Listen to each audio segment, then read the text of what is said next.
Jessica, are you even listening to me? I'm talking to you! Meg's voice, my mother-in-law, as usual, grated on my ears. She stood in the middle of the kitchen, hands on her hips, glaring at me. I stirred the soup mechanically, mentally counting to 10. 1, 2, 3, 7, 10. It didn't help. 3 years ago, Meg insisted on moving in with us when she was diagnosed with hypertension and heart issues. "I need constant care," she declared, although the doctors only recommended regular medication and moderate physical activity. Of course, John couldn't refuse his mother. That's how my personal hell began. "Of course, Meg," I muttered through clenched teeth. "You're saying the broth isn't rich enough." "It's not about the broth," my mother-in-law waved her hands. "Although it is as thin as your excuses. I'm talking about your job. How long can this go on? You have a husband, a home, responsibilities, and you spend all day at your office." I took a deep breath. This conversation repeated regularly, like some faulty faucet, annoyingly, methodically, and teeth-grindingly. "Meg, we've discussed this before. I'm not going to quit my job." "Of course!" She waved her hands theatrically. "Career woman! Did you think about your husband or your sick mother-in-law? Who will take care of me? John is at work all day, and you have hypertension, not a disability." I couldn't hold back. "And the doctor said it's beneficial for you to move around, not lie down all day with the TV remote." Her face turned red with patches. "Oh, so I'm a burden to you? A freeloader? Well, I'll tell John everything. Let him know how his wife treats me." The soup on the stove boiled, as if absorbing the heated kitchen atmosphere. I turned off the stove and went to the window. In 10 years of marriage, scenes like this had repeated hundreds of times. First, I tried to please, then ignore, then resist. Nothing worked. The door slammed, and Meg retreated to her room. In an hour, John would return, and she'd pour complaints onto him, and he'd, as always, tiredly ask me, "Jess, please don't escalate, okay? She's old." Old? At 65, she could outrun anyone, especially me. The evening unfolded according to the usual script. John came home, had dinner, and listened to his mother's laments. Then he sat next to me on the couch with that expression I'd come to loathe. "Jess, we need to talk." I set aside my book, preparing for another round of family negotiations.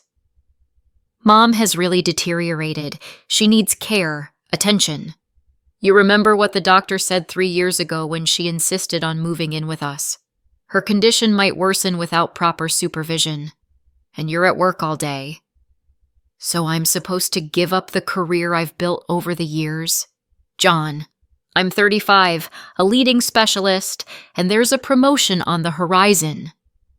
He rubbed his nose bridge, a gesture of fatigue that appeared every time he had to choose between his wife and mother. "Nobody's asking you to quit. Maybe part-time or remote work? In my field, that's impossible. You know that." John sighed and suddenly blurted out, "Mom's issued an ultimatum. Either you shorten your work hours and take care of her, or we leave." I blinked once, twice. My ears rang. "What? Excuse me?" "Jess, understand. It's hard for her." "No." I stood up from the couch. "Repeat what you just said." He looked away. "Mom said if you don't change your attitude towards home and family, we'll go live with Aunt Molly." Aunt Molly is Meg's sister, living across town. Another despot in a skirt. "And you agree with this?" John was silent, and that silence was more eloquent than any words. "I see." I felt something break inside. "So you've chosen a side?" Jess, there are no sides. Mom just needs help, and you... So, I'm a bad daughter-in-law and wife for not wanting to sacrifice my life for a woman who's been poisoning it for 10 years? Don't dramatize, John grimaced. Just consider her proposal. You mean, ultimatum. He got up and went to the kitchen. The conversation was over, but something within me was just beginning. Something hot, resolute, and irrevocable. The next 3 days passed in a cold war. Meg demonstratively sighed and clutched her heart when passing by me. John avoided eye contact and stayed late at work. And I made a decision. On Thursday, I left work early and came home at noon. My mother-in-law, not expecting me, was sitting in front of the TV, crunching cookies, sipping strong tea strictly forbidden for her health condition. Oh, Jess. She hurriedly put the cup aside. I just lay down a bit. My heart. Don't trouble yourself, Meg, I said calmly. I've already decided. She grew cautious. What have you decided? Your ultimatum. I accept it. A triumphant smile spread across her face. Good, smart girl. So we agreed. Starting Monday, you go part-time. I smiled back, but too calmly, too confidently. No, Meg. I choose the second option. You and John leave. Her jaw literally dropped. The silent scene lasted 5 seconds. No more. What are you talking about? She finally squeezed out. This is John's and my house. Actually, it's my apartment, I calmly reminded her. Given to me by my parents before the wedding. If you check the documents, you'll see the sole owner is me, and John isn't even registered here. Meg turned purple. How dare you? I'm your husband's mother. You must. I owe nothing to anyone, I interrupted. For 10 years, I've endured your nitpicking, manipulations, attempts to control every step. Enough. I walked to the bedroom and pulled out 2 pre-packed suitcases, a large one and a smaller one. Meg followed me, continuously protesting. I methodically checked the suitcase contents. All of Meg's belongings were neatly packed in the large one, essentials for John in the smaller one. What are you doing? My mother-in-law's voice turned to a squeal. Packing you, I replied simply. Tonight, tell John the decision is made, and tomorrow you move to Aunt Molly's, as you wanted. I'm not going anywhere! You have to comply! I straightened up and looked her in the eye. From today, these are my rules, and my main rule, I choose how to live my life. John returned late. I was sitting in the kitchen with a cup of tea when he entered with a lost look. Mom told me everything, he started right away. Jess, are you crazy? No, John. For the first time in years, I'm acting rationally. Is kicking out an elderly woman and your husband rational? And blackmailing me to quit my job, is that okay? He sat opposite me. Jess, let's discuss everything calmly. Mom got carried away. She didn't mean that. No, exactly that. I looked at my husband and saw a stranger. And you know what's the saddest? You never tried to take my side once over these years. She's my mother, Jess. And I'm your wife. Or was. We talked through most of the night.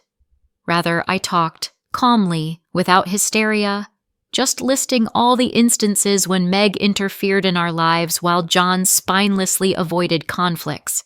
By morning, he conceded. All right, we'll leave, but you'll regret it. Maybe, I nodded. But now, I only regret 10 wasted years. In the morning, they left. Meg feigned weeping. John sullenly loaded suitcases into the taxi. I stood at the door, arms around myself, feeling a strange emptiness inside. "I'll call," my husband threw out at the last moment. "No need," I responded quietly. "First, we both need to figure ourselves out." When the taxi vanished around the corner, I returned to the apartment and sat in the armchair. Silence crashed down on me with full force. No one clinking dishes in the kitchen, no more complaints, no more demands for attention. I burst into tears. The first week was the toughest. In the mornings, I'd automatically prepare breakfast for 3. Coming home, I'd expect to hear my mother-in-law's dissatisfied voice. At night, I'd listen to the silence, wondering if I'd made the right choice.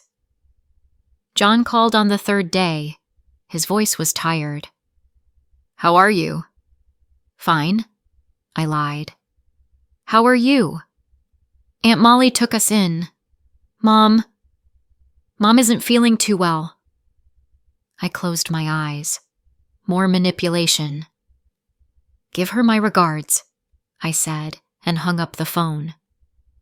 At work, I immersed myself in a new project. Coming home, I could, for the first time in years, read a book, watch a film, or simply think in silence.